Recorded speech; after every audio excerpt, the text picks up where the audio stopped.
Hello, this is Barry O'Connell, and this is my Maryland politics review. This week, I'm exploring a concept that I call blue crabs in a barrel. We hear the term crabs in a barrel where people try and claw the people in front of them back into the mess and don't want to see their brothers and sisters succeed. We very much see that in Maryland politics, where people will try and destroy somebody just because they don't want to see somebody get ahead of themselves. Um, This became very apparent in the U.S. Senate race. An old white man who was a billionaire, David Trone, wanted to buy a Senate seat like he bought his congressional seat. He had no real experience. He had 3 terms. But when you understand Congress, 3 terms, you barely know the way to the restroom without an aide escorting you. Trump didn't accomplish anything of significance to anyone except himself, but he gave away a lot of money, and that makes him a popular person. So he decides to run for U.S. Senate, and being white and old, that meant he was more qualified than Angela, also Brooks, the county executive of the second largest county in Maryland. Uh, she ran a county with close to 1 million people. She had been uh, the county executive for a full term and part of another. She had been the state's attorney, the assistant state's attorney, a prosecutor. She had spent her adult life in law working for the good of the people. She's a highly competent, capable person. And David Trone tried to sell the idea that she was less competent because she was black and a woman. Obviously, a black woman can't do what a white man can, right? Well, it's an ugly racist and misogynist idea. So we're going to explore that idea because Trone threw a lot of money around and got a group of young progressives. Well, they're not really young. Some of them are old progressives, but they were referred to as young progressives because of some of the leaders. And they spent a lot of time and money smearing Angela. They said nobody likes Angela. Angela is incompetent. She doesn't have the experience. She's never been in Congress. Well, Trone had never really been much in Congress either. I mean, he didn't accomplish anything. It's not like he had 10 terms in Congress and the chairmanship of a committee. He didn't have anything worth talking about. But let's explore this whole idea.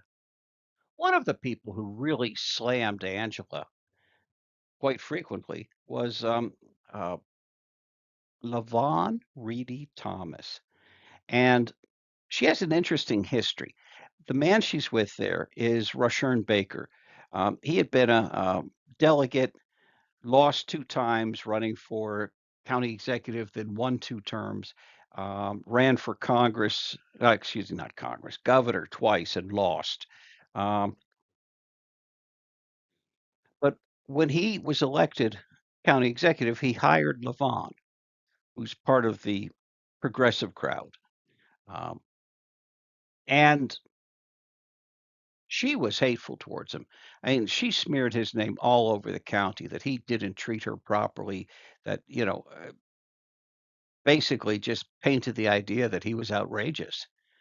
But really, what it was Baker hired her to be a staffer.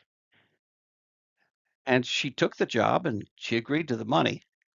And then once she was a staffer, she found out she had to work. And apparently she thought the whole deal was like, remember in The Sopranos where people would get no work, no show jobs, they just get paid, wouldn't have to do anything. She must have been very surprised when Baker actually expected her to do staff work as a staffer. Um, I cut out some of the comments that um, were sent to me about Lavonn, and you know, she's dug herself in a deep hole. The idea that she can't get a job because she helped David Trone, and she helped David Trone. She was one of the Tronistas, as um, as I call them. Also, the idea that she had refused to do the job that she was hired to do and accepted the money for. And as One prominent county official told me, so when I see them all snuggled up together, I knew that Rushern is reaching pretty low to find people to help him. Well, God bless him. I don't have anything against Baker. I mean, we used to go to the same church in Cheverly, Maryland. He never spoke to me, and his family never spoke to my family, but I'm not blaming him. And we actually belonged to the Cheverly Pool Club, um, and would frequently see him and his family at the club, but they never spoke to us. I don't want to accuse him of snubbing us for years, but we just somehow we could be in the same church and the same pool and the same club and go to the same barbecue on Sundays and never talk. Um, Even though I was friends with one of his closest friends, so it was an odd deal. Anyway, Lavonn is now back with Baker, and last week she appeared before county council demanding that Angela resign her job as county executive. Now, Angela's county executive until January 3rd when she's sworn in as the U.S. Senate, but they want her to leave early. They claim that it's important to the county. They want to take away that last month of pay. Angela is a working mom with a daughter in college.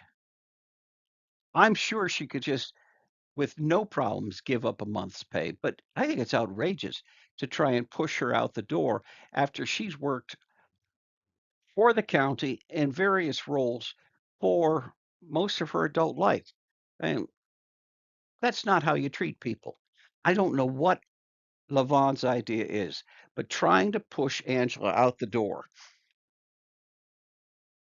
so one of her little progressive friends can grab that job, or maybe she's doing it so Baker can get the job. Um, Baker can't get the appointment, so his only chance would be a special election. Even then, it's a stretch. But let's talk more about the crabs in a barrel idea, how these people want to destroy Angela for their own benefit. David Trone was the founder of the Total Wines and More liquor store chain. Um, Liquor superstores in 24 states, I believe. It could be more by now. Um, it's worth about This company is worth about $2 billion. It's owned by him and his um, brother. So that makes him a billionaire. He doesn't like to say he's a billionaire, but he's a billionaire and he throws money around like crazy. He spent $61.8 million on the primary and lost. But he just massaged his way through the whole primary with fistfuls of dollars. And here's a good case. To get liquor stores set up in other states, he had to grease Republican office holders. He gave hundreds of thousands, more than $500,000 in contributions to Republican pro-life candidates, the same people who have been supporting the Supreme Court taking away the Roe versus Wade decision. He helped finance that. That's who he was. But when you've got enough money and you're willing to spend it, you can make white black and black white and day night and anything you want as long as you're willing to throw dollars at it. And one of the groups that he worked with was Reproductive Justice Maryland. And it's, one of these little abortion rights groups. He must have greased them with a lot of money. I'd love to see the records of how much he gave them. But I'd love to see the records of how much he gave Sharon Blugis. That would be interesting. Anyway, David made a strong relationship with Reproductive Justice Maryland and Sharon Blugis, and then when various other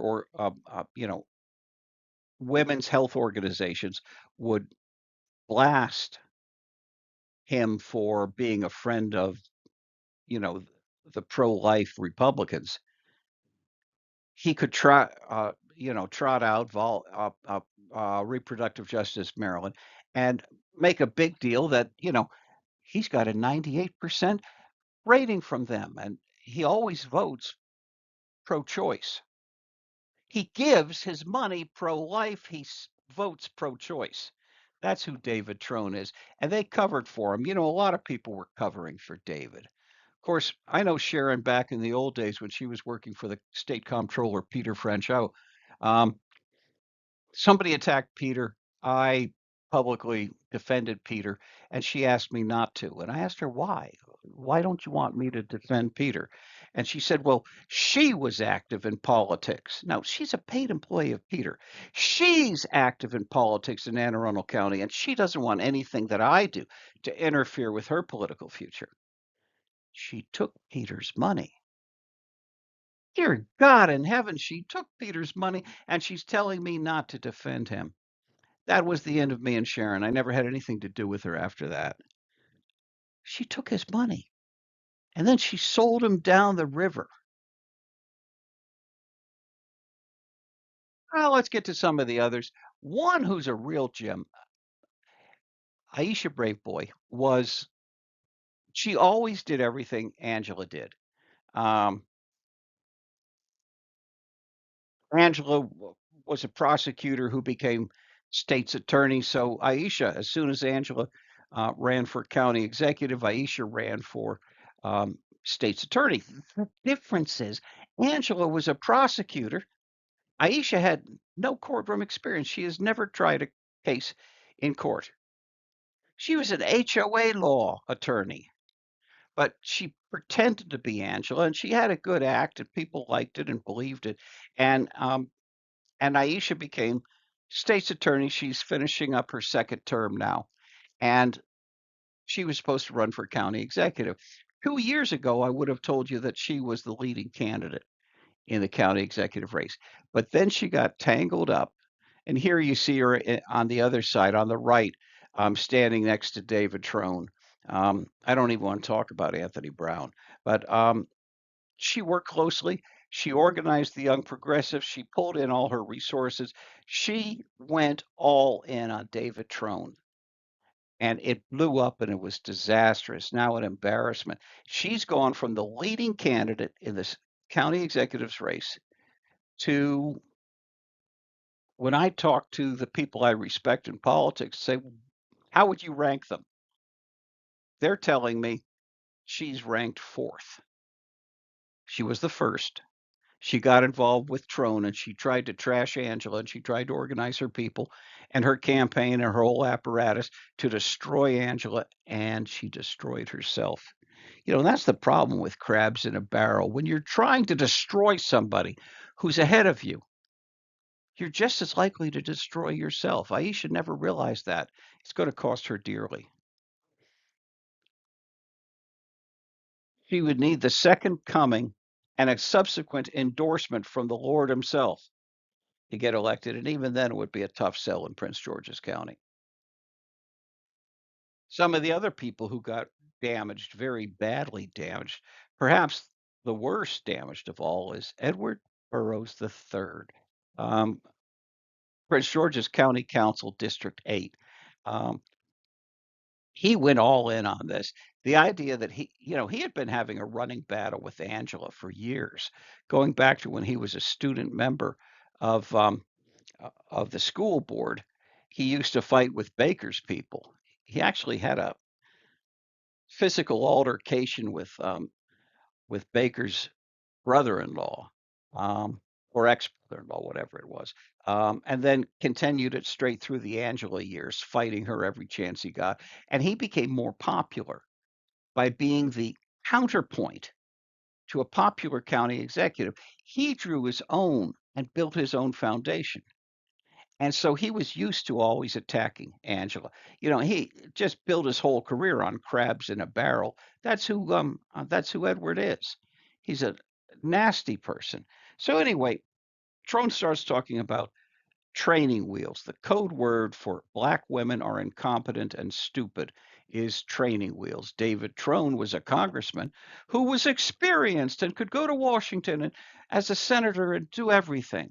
He didn't do anything as a congressman. You're supposed to forget that and focus on the fact that he's old and he's white and he's rich. So he must be more competent than a black woman. And then he spread enough money around Then he got all these black people to attack Angela. Most black people supported Angela. Most black people were extremely offended by what Trone and the Tronistas, that's what I call them, Tronistas, what they did. Um, but he had his own little circle, the Aisha Braveboy crowd, and then, Edward, and over here is Krystal, Oriadha. So David starts using the term training wheels for code word that black women are incompetent. So Edward picks it up, and then he says it in a television ad where he's talking about Angela would need training wheels. Well, this blew up in a way that they never imagined. They thought they could just throw mud at Angela all day long because who's going to stick up for a black woman? Well, it turns out that 650 of the most prominent black women in Democratic politics across the country, including former DNC chair Donna Brazile, and wasn't Donna chair twice? I mean, just one of the most respected people. And she came out, and the women came out and did a letter and said that what Edward was saying was racist and misogynist. How often do you see a young black guy get accused of being racist against black people? I mean, this is completely amazing. Edward will be up for election in a re-election in 26. Let's see how he does. I think he took a very promising political career, and with his crabs in a barrel shenanigans, he's going to have a tough time getting reelected. Now, Krystal, God bless her, she's a nice person. I don't think she's the brightest bulb in the kitchen closet. And consequently, Edward and Aisha and other people like that know that they can put one over on her, and they can trick her and use her, and that's what they do. They use her as a front for their shenanigans. And that's really a nasty thing to do to a very nice young black woman who's a new mother. Um, I don't have a thing against her. I just think that she's too easily convinced into doing dumb stuff by Edward and Aisha.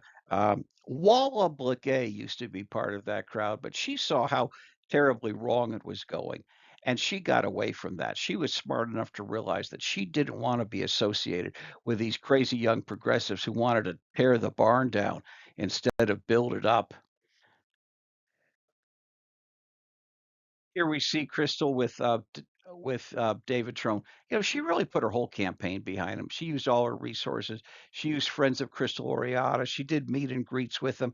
I mean, they pushed hard, but she was one of the people she got tricked into. They had a protest against Angela on the day that Angela announced her campaign. David Trone lined up all these people, put Krystal in front, and they all went down. Angela was announcing her campaign at one of the metro stations, and they go on out in the parking lot and hold a protest against Angela. Basically, the message was she's no good. Nobody likes Angela. They didn't exactly say she's a black woman. You can't trust her. She must be stupid, because they won't go quite that far, but they certainly reinforce that message and that stereotype. And it was a shameful thing to do. And that's the thing about Krystal. She gets suckered into doing things for other people's ideas. I don't want to say too much about her. I feel bad for her. Not everybody in the David Trone camp was a nutcase. Guys like Tim Adams supported David Trone. You know, his campaign manager, campaign chairman, when he ran for state comptroller, um, was Aisha Braveboy. I think he got into the race because, he had worked with Aisha, and he was willing to go forward with her. But he didn't do anything bad. I never saw him do anything hateful. Um, I'm not saying he's the best politician in the world. The problem with guys like Tim is he's made a huge amount of money as a Beltway bandit with a huge consulting firm. Um, so he's convinced he's really, really smart. So he had the money and hired the best consultants to run his comptroller's campaign. But then he was so confident in his own intelligence that he decided he didn't have to do anything they said. Um, Crazy stuff. Like uh, Tim assumed that he would get the African American vote, so he should pick up um, Prince George's County, his home county, Baltimore, big votes out of places like Baltimore County, uh, every place where there's black population in Maryland. He assumed that he was going to pick that up, that that would be easy. The problem is Tim's light skinned, and they didn't really sell the idea that Tim was black. And when people heard him on the radio, he had a Southern accent. He's from Louisiana. So there was an awful lot of people. He didn't do well in Baltimore. The white lady won Baltimore because somehow people didn't realize they just thought he was an old, heavy set white guy from the South. Tim's okay, though. Nothing wrong with him. I mean, you know, I've got respect for him. Some of the other people, Angela made some dumb mistakes. She did not treat the Hispanic vote in her home county with respect. Um, District 2 in Prince George's County was a majority Hispanic district, and Angela decided that she didn't want a, a Hispanic council member replacing Deni Taveras when Deni was term limited out. So she backed a woman of Asian Indian and African ancestry. That was a slap across the face for the Hispanic voters of District 2 in Prince George's County, and by extension, a slap across the face of the Hispanic voters across Prince George's County and then across the state. It was not a good move. Angela needs, as U.S. Senator, to spend some time mending bridges and getting to these folks and working things out. And, Joseline, Pena-Melynk, Deni Taveras, Ashanti Martinez were all people who endorsed David Trone, but they didn't do it out of crabs in a barrel spite. They were doing it because Angela wasn't the best choice for the Hispanic American. Um, and that's I think everybody in a campaign, whether you win or lose, can learn things and hopefully do better next time out. I mentioned Baker before. You know, Baker was a good county executive. In fact, he was one of the very best. And he ran for governor twice after he was county executive. And this was an awkward, unfortunate thing because he actually had a chance to win both times. He was a leading candidate the first time, raised money, spent money, did well, and then uh, he was probably running about third in the polls. And Kevin Kamenetz, the leader in the pack, died. Ben Jealous just grabbed the momentum and took the race away. Uh, it is what it is. The second time, he didn't have money. He was a welfare candidate. Well, he was working on public money, publicly funded campaign dollars. Um, he wasn't getting anywhere until he hired Professor Len Foxwell of Johns Hopkins University. Um, Len is a prominent figure at JHU and longtime deputy comptroller of Maryland and political consultant, top-notch guy. So Baker brings in Foxwell and immediately jumps up in the polls because Foxwell's able to get his message out in a way that resonates with the voters, and they ran out of money. If Baker had brought Foxwell in at the beginning of the campaign instead of at the end of the campaign when the money was gone, He might be Governor Baker today, but he didn't. Interesting thing. Oh, there's Baker with the white pants. Look just to the right of the picture, and you'll see Michael Steele. Former Lieutenant Governor Michael Steele has a television show on MSNBC. A prominent person, showed up all through the campaign on shows like Morning Joe as a commentator, as a black Republican expert, who's not a Trump person by any stretch of the imagination. Um, I believe Steele was there to meet with Professor Foxwell, but of course, when Foxwell and Baker are talking, even even a TV show host from MSNBC has got to wait in line. Um, oh, we see another picture, Baker and Foxwell together. Good guys. Um, Baker just had a problem with timing, and I'm not sure he can run effectively for county executive this time out. Let's talk a little bit about the county executive race before I wrap this thing up. Top left-hand corner, we've got Calvin Hawkins, councilman at large. Um,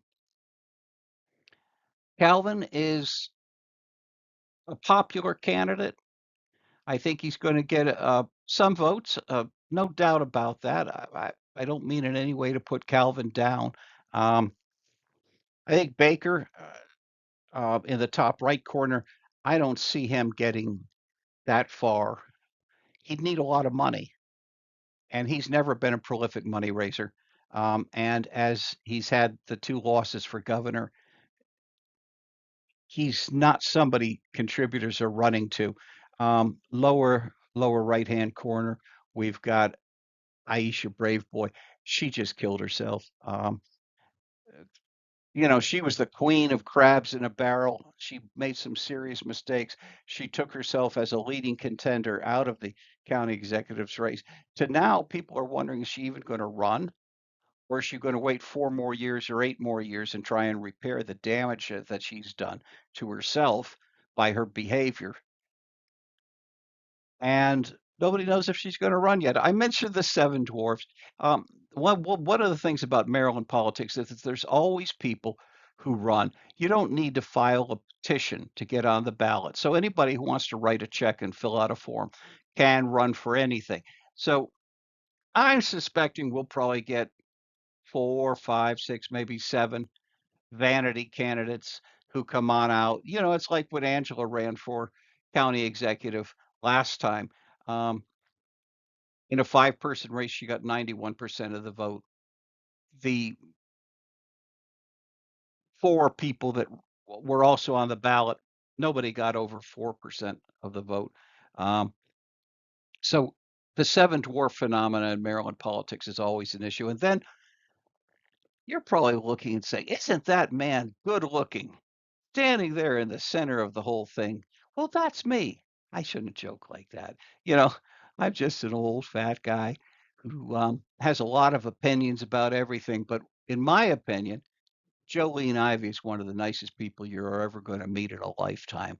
She's just somebody truly special. I lived right around the corner from the Ivey family, so I knew her and Glenn. And um, my son Max was the same age as her son Julian, so we saw them constantly at Boys and Girls Club, sports, at soccer, at the swimming pool, Sunday barbecues. I mean, just dear friends. And when Jolene's in the race, she just sucks the oxygen out for everybody else. The contributors love her because she's a successful person. It doesn't hurt that her son is a delegate, her old seat, and her husband is U.S. congressman uh, from uh, from District 4, which takes up a big chunk of Prince George's County. Um, the feeling right now is that if she runs, she wins. And I think she's the person to watch. Uh, I don't know if we're going to see another major player jump into the race. It's possible. It's always possible in Prince George's County politics. You can't rule things out, but I think at this point, Jolene is going to take the county executive race, and that's going to drive the seven dwarfs crazy. And they're part of the crabs in a barrel mentality where they're going to attack whoever is the county executive. They've been attacking Angela. They'll attack whoever gets elected next. It's just the way they operate. It's who they are. They show up at council meetings and demand that people resign when people have been selected by the voters. I'm going to stop. Listen, that's it for this week. Thank you for, um, probably there's at least three people who listen to this all the way through. So I really appreciate you. But anybody who listened to part of it, God bless you as well. Have a wonderful holiday weekend. We're still in the Thanksgiving weekend.